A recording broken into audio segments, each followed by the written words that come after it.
let's thank you for coming. This is Abuja School of St. Political Thought. This press conference is strictly in respect of the passage of the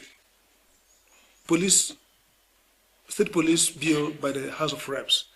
The Abuja School watched with keen interest and dismay the procedure by which the House of Reps passed the state police bill.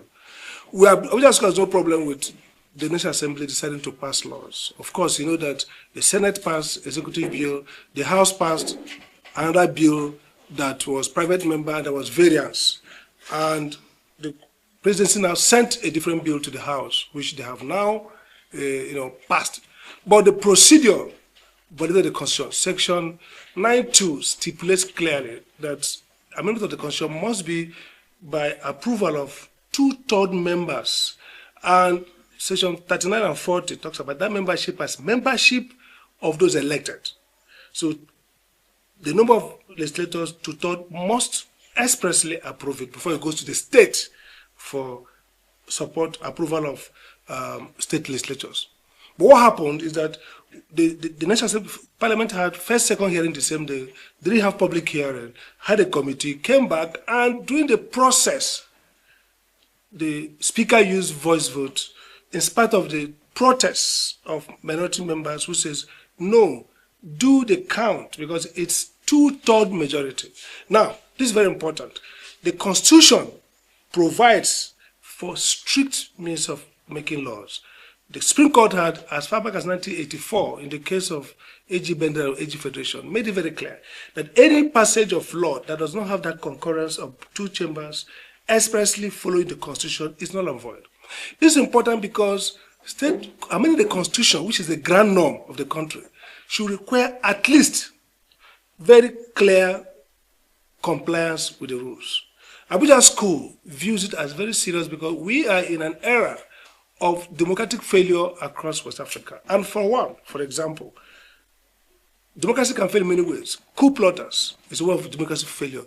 But when elected leaders, whether parliamentarians or executives, undermine the Constitution in the guise of democracy, then that's a democratic failure.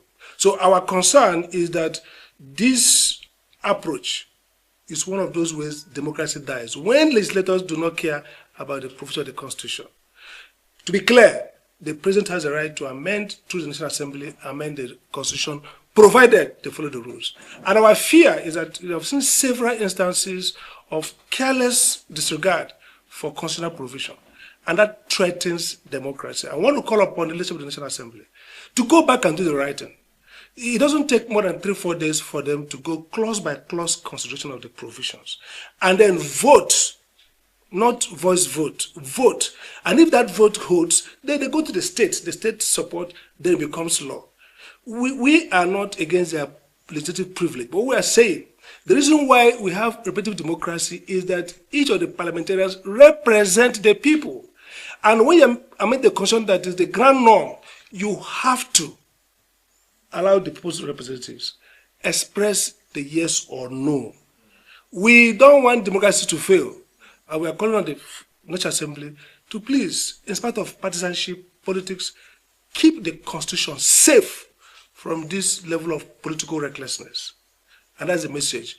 My colleagues may go back to the legislative provision, allow clause by clause vote, consideration, and vote so that it can now transmit to the states. This is important because we are trying coup plotters to overthrow government. At the same time, we are overthrowing government by overthrowing the Constitution that authorizes government. And Abuja School says, what is okay, but violating the Constitution is not okay. Thank you. Okay, sir. With the state of the school, state police is a project that people have different views. Some support, some don't support. Okay? So the issue here is not what to believe in, because some of our colleagues, fellows may have different views. That's why you have public hearing. That's why you do consultation. But at this point, they're just amending the Constitution to allow for state police. They're going to bring another bill they call minimum standard, where they will put in all the various aspects of it. But what we're saying, to amend the constitution to allow for state police, follow the constitution. So personally, I've done a lot of work on police reform, and I've been on air, Arise, several places talking about it. So we can have a private conversation, my view. But Abuja School is coming through. We're going to have a workshop to discuss the many issues, accountability issues, how to do transition, how do you manage the workforce, are you going to have ethnic police, or so state police, does it mean ethnic police? State police in Imo, does it mean Igbo police? There are many issues that the Abuja School will do a workshop and bring Remo Tukuba from Ghana, an expert on these issues, to tell us the history of policing and how we can create a democratic police for democratic development governance. So at this point, the question is simple, which is do the right thing.